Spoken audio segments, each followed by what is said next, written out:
तो जो लोग नए हैं वो सोच रहे हैं कि ये रचेता होता क्या है।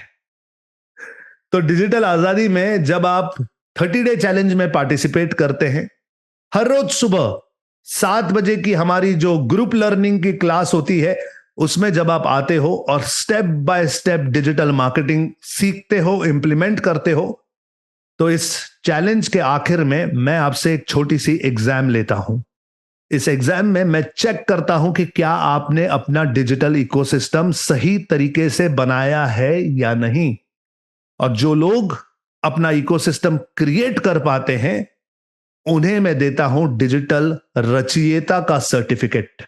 ये एक सर्टिफिकेट है, ये एक टाइटल है जो जीतना पड़ता है। और रचयिता वो होते हैं जो कड़ी मेहनत करते हैं, 30 दिनों के शॉर्ट पीरियड में डिजिटल मार्केटिंग के सारे बेसिक सीखकर इंप्लीमेंट करते हैं और कहीं ना कहीं अपना इकोसिस्टम बनाते बनाते अपनी काबिलियत को एक नए लेवल पर ले जाते हैं।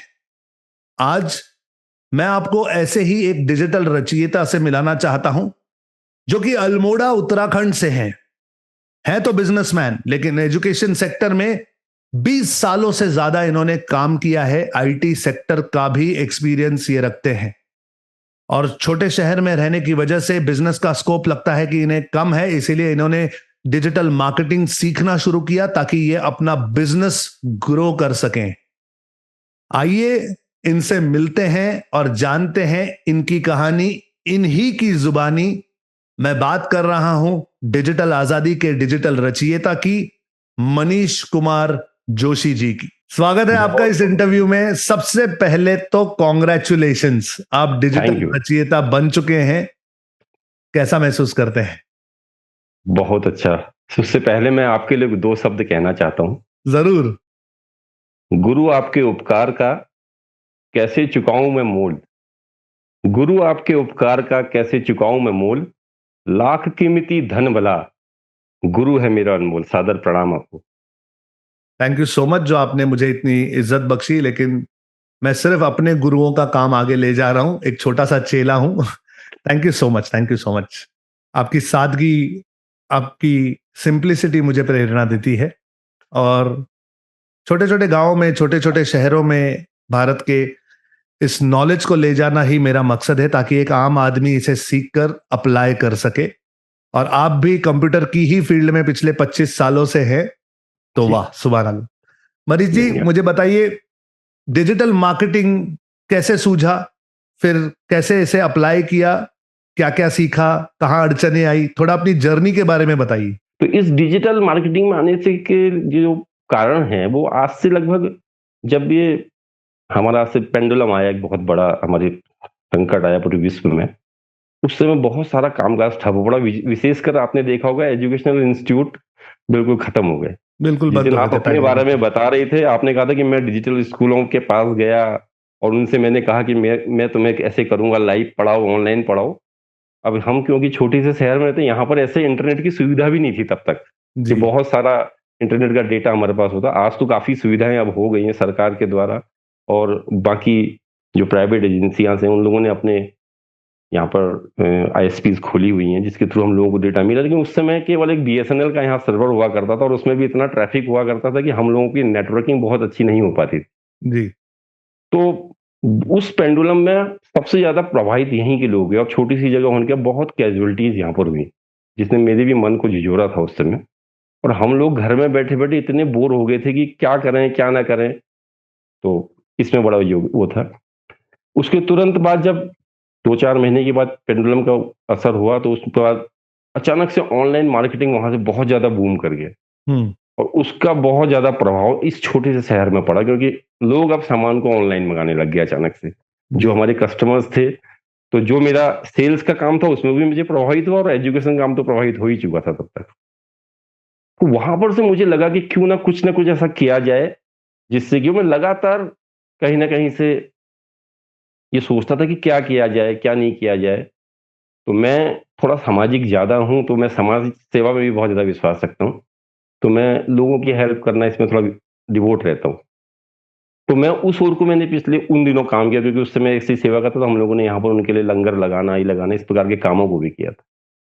लेकिन क्योंकि आजीविका एक होना बहुत ज़रूरी है, जैसा आपने बताया कि धन का होना बहुत ज़रूरी है आज के समाज में, जी और उसका सही सदुपयोग हम समाज के लिए करें वो ज़्यादा बेटर है।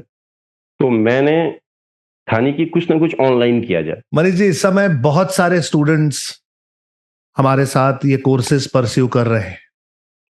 जी। आपका एक नजरिया मैं जानना चाहता हूं। तो आपका सबसे बड़ा तो यही है कि आपने कोर्स को बहुत महत्वपूर्ण तरीके से डिज़ाइन किया है, छोटी-छोटी बातों को लेके। और सबसे बड़ी बात ये है, मैं जो स्टूडेंट्स हमारे नए हैं, मैं उनको एक अपना मैसेज देना चाहता हूँ बहुत बड़ा, जी कि कुछ मत कीजिए, जो मैंने किया वो कीजिए।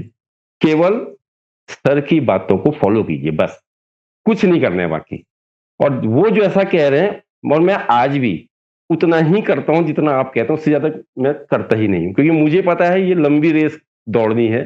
जी इसमें धीरे-धीरे जब हम सीखेंगे, तभी हम अपनी चीज़ों में निपुणता लाएँगे, अदरवाइज़ हम निपुणता नहीं ला पाएँगे। जिस दिन आपने 3 बातें बोली थी, सत्य, प्रेम, सेवा, वो सत्य, प्रेम, सेवा को जब आपने पहले दिन एक्सप्लेन किया था, वो मेरे हार्ट पे लगी थी। और तब से आज तक वो 9 प्रिंसिपल को मैं रोज़ सुबह, मैंने एक डायरी बनाई है, कभी आपसे मुलाकात होगी, मिलने का मौका मिलेगा तो वो डायरी में ज़रूर आपको दिखाऊँगा। मैं रोज़ सुबह उनको ज़रूर पढ़ता हूँ। और बाकी जो आपने हमसे बोला है कि अपने गोल को लिखिए, उस डायरी में वो गोल भी लिखता हूँ। और आपके द्वारा जो अफ़र्मेशन हमें दी है, मैं 5:30 बजे उठता हूँ, जब से आपने कहा। वैसे मैं इस लाइन में मैं पहले से ही उठ जाता था, लेकिन 5:30 से लेके साढ़े 6-7 बजे तक मैं वॉक में जाता हूँ, तो वो हेडफ़ोन मेरे कान में ही होते हैं, जैसा आपने कहा था, बिल्कुल वैसे ही एज़ इट इज़ मैं वहाँ करता हूँ। और थोड़ा बहुत एक्सरसाइज़ करने के बाद जब मैं घर आता हूँ 7 बजे, तो फिर मैं अपना काम वहाँ से फिर थोड़ा-सी घरेलू चीज़ों में रहकर फिर मैं आगे की दिनचर्या शुरू करता हूँ। तो मैं अब कोशिश कर रहा हूँ कि मैं आपका जैसा तो नहीं बन पाऊँ, लेकिन आपसे कम भी ना बनूँ, क्योंकि मैं आपके साथ कंधे से कंधा मिला के चलना चाहता हूँ आपकी इस मुहिम पे। यही मेरी सबसे बड़ा उद्देश्य है, क्योंकि ये दौर बहुत कठिन है, आपको एहसास होगा, क्योंकि आप काम कर रहे हैं, मैं काम कर रहा हूँ, मुझे एहसास है। आर्थिक आज़ादी का होना इस वक़्त बहुत ज़रूरी है, ताकि हमारा जो कॉन्फिडेंस लेवल है वो बढ़ जाए उससे। हमारे पहाड़ का बच्चा तो बहुत ज़्यादा प्रॉब्लम में है सर। बहुत कम्युनिकेशन स्किल नहीं है, अंग्रेजी में प्रॉब्लम है, इवन छोटी-छोटी स्पेलिंग्स भी उनको समझाना बड़ा वो है। उसमें आपने एक बीड़ा उठाया कि हम हिंदी के माध्यम से इस डिजिटल मार्केटिंग को परस्यू करेंगे। ये बहुत बड़ा आपका एक सोच है, और मेरा इसमें जो भी योगदान रहेगा, जो आप चाहेंगे, जिस रूप में आप चाहेंगे, मैं आपके साथ हमेशा खड़ा मिलूँगा। यही मैं कह सकता हूँ। Thank you so much Manish ji, आपसे बातें कर कर बहुत मजा आया। आप बहुत अच्छा काम कर रहे हैं। आपकी आवाज में दम है, आपकी थैंक यू सर, सादगी में दम है, आपकी थैंक यू। क्लैरिटी में दम है। आप प्लीज इसे परस्यू कीजिए। इस नॉलेज को जितना आगे पहुंचा सके प्लीज पहुंचाइए। और जहां कहीं मेरी मदद आपको चाहिए, प्लीज मुझे मैसेज कीजिए। मुझे मौका देंगे तो मुझे अच्छा लगेगा। Thank you so much Manish ji, thank you so thank much. You, thank you sir.